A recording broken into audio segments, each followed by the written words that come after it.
Bonjour à tous, bienvenue sur Sensation. Je reçois aujourd'hui Bastien Le Chevalier. Vous êtes le directeur du cinéma Le Rex à Bernay. Bonjour. Bonjour.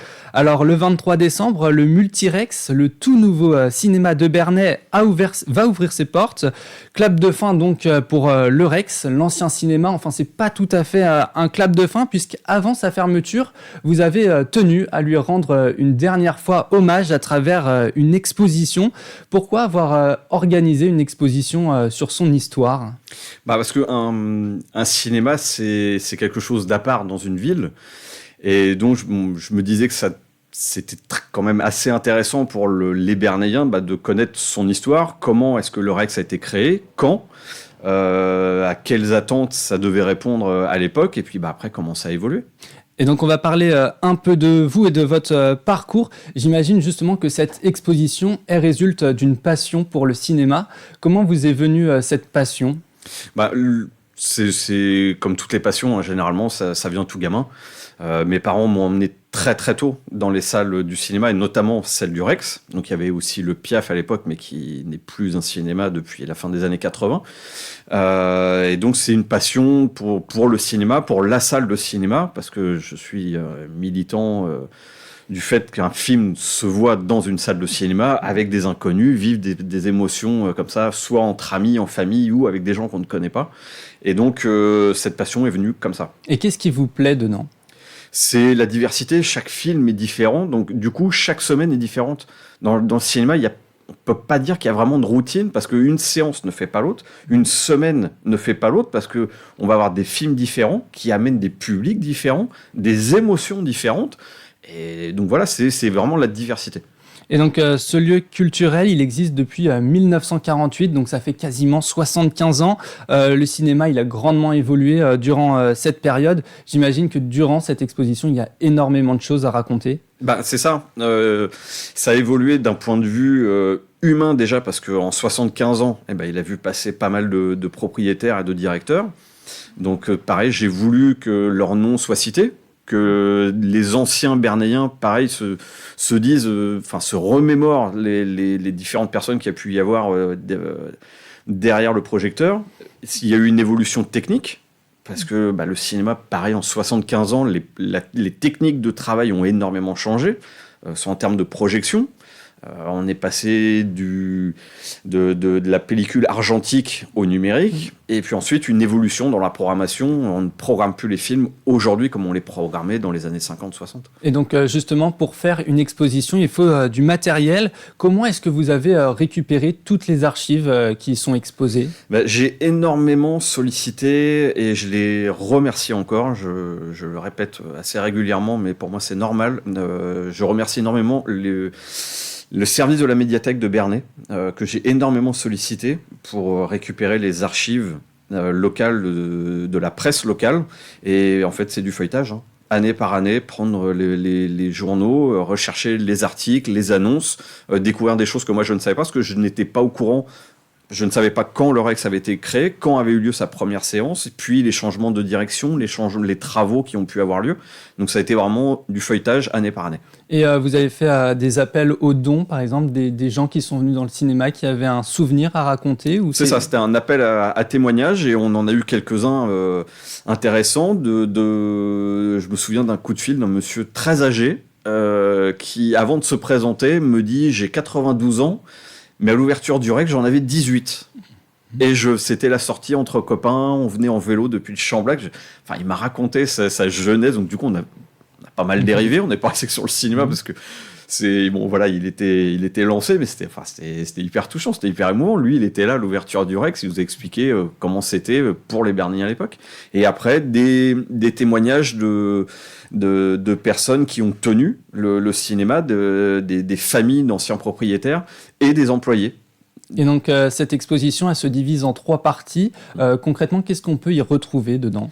Alors, je l'ai fait en 3 parties parce que je me disais que ça allait être plus facile à lire pour les gens. Donc, j'ai fait une partie historique pure. Donc, c'est la création, l'évolution du site, ses travaux, ses différentes directions, ses différents propriétaires.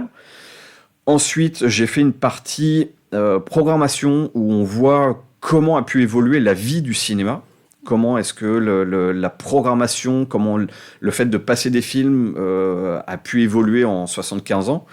Et enfin, une partie très importante pour moi, c'est revenir sur toute la vie associative qu'il y a pu y avoir au Rex, parce que les associations ont besoin du Rex, mais le Rex a énormément besoin des associations pour mettre en place des événements. Et donc, grâce à cette exposition, vous en êtes venu à un constat, c'est que le cinéma est le reflet de la vie à Bernay. Concrètement, qu'est-ce que ça veut dire ? Ça veut dire que Bernay est une petite ville, qu'on va dire populaire, et quand on voit les chiffres de la fréquentation, c'est parlant tout de suite. On voit les films qui font le plus d'entrées, comme je l'ai dit, sur le top 10 de la fréquentation donc de ces 25 dernières années. On a un film américain qui est Titanic, qui est deuxième. Et après, les 9 autres places du top 10, ce ne sont que des comédies françaises. Et ça veut dire quoi ? Ça veut dire que le cinéma français est fort ou que les habitants de Bernay veulent voir du français ? Les habitants de Bernay veulent voir du français, de la comédie française. Ce classement-là, sur les 25 dernières années, je pense qu'on prend une ville comme Paris, comme Caen, comme Rouen, des grandes agglos qui n'ont pas la même composition de population, avec pas c'est pas les mêmes habitants, il n'y aura pas du tout ce classement-là. C'est sûr et certain. Enfin, cette exposition, elle permet de revenir également sur quelques faits insolites. D'abord, le film le plus vu, il s'agit de Bienvenue chez les Ch'tis, avec quasiment 12 000 entrées. Comment est-ce que vous expliquez ce succès ? Personne ne l'a expliqué. Personne. C'est arrivé à l'époque, on se disait, c'est arrivé un moment où les gens avaient envie de rire. Il a cartonné dès le départ dans le Nord, parce qu'il a eu une pré-sortie dans le Nord. De mémoire, je crois qu'il est sorti le 20 février dans le Nord et le 27 dans toute la France. Et donc forcément, dans le Nord, ça a eu un impact considérable. Et est-ce que c'est cet impact, ces chiffres qui ont débordé sur le reste des régions ensuite ? Et après, il y a le bouche à oreille qui fait le reste, mais ça ne s'explique pas. Si ça s'expliquait, il y aurait des films à 20 millions d'entrées tous les ans. D'ailleurs, justement, pour ce film, les 9517e et 9518e spectateurs, qui étaient donc un couple, se sont vus offrir un pass de 6 mois au cinéma. Le 10 millième a eu le droit à sa photo dans le journal local. Et son pass aussi. Et son pass. Ce sont des belles anecdotes qu'on peut retrouver dans l'exposition. Oui, c'est ça. On a eu entre guillemets, la bonne idée à l'époque de faire quelques photos. Je regrette qu'on n'en ait pas fait assez durant ces 25 années. Chose que je ne ferai pas dans le nouveau, je penserais beaucoup plus à immortaliser ces moments-là. Mais là, pour le coup, oui, on avait sorti l'appareil photo, on avait fait des photos pour marquer. Et oui, c'est sympa ça. Et donc justement, ce cinéma, donc le Rex, il y a les dernières séances qui se déroulent en ce moment. Les gens peuvent repartir avec un siège de cinéma. Pourquoi avoir décidé de pouvoir donner ces sièges de cinéma ? Plutôt que de les jeter à la benne ou que ça parte on ne sait où... En fait, on cherchait quelque chose de festif. On voulait pas finir sur quelque chose de larmoyant, parce que ça ne doit pas être larmoyant, une dernière séance, parce que c'est pas une fermeture, et c'est pas le fait qu'il y ait plus de cinéma Bernay. Non, on ferme un vieil établissement pour en inaugurer un nouveau. Donc, on a vraiment voulu quelque chose de festif, de marquant. Et puis, on s'est dit, pourquoi pas reprendre les Ch'tis qui a fait le plus d'entrées. Je peux dire que là, les gens vont avoir la banane en salle, ils vont se marrer. Et puis après, repartir avec un fauteuil. Pour l'anecdote, c'est marrant, il y aura des fauteuils du Rex un petit peu partout. Voilà, on s'est dit que c'était sympa, plutôt qu'à rester à moisir ou à partir sur un coup de pelleteuse. Voilà. Et donc, du coup, ce cinéma, le Rex, il va fermer. À côté, il y a le Multirex qui va ouvrir. Vous êtes directeur du Rex. Est-ce que vos missions seront les mêmes avec ce nouveau cinéma ? Elles vont évoluer parce qu'évidemment, on ne dirige pas un mono-écran quand on dirige un 4 salles. Ça va évoluer, mais ça va évoluer dans le bon sens. Parce que je récupère un outil de travail qui est vraiment au top. On peut être fier d'accueillir ses spectateurs, que ce soit en termes d'accueil, en termes de qualité de projection, en termes de confort de projection.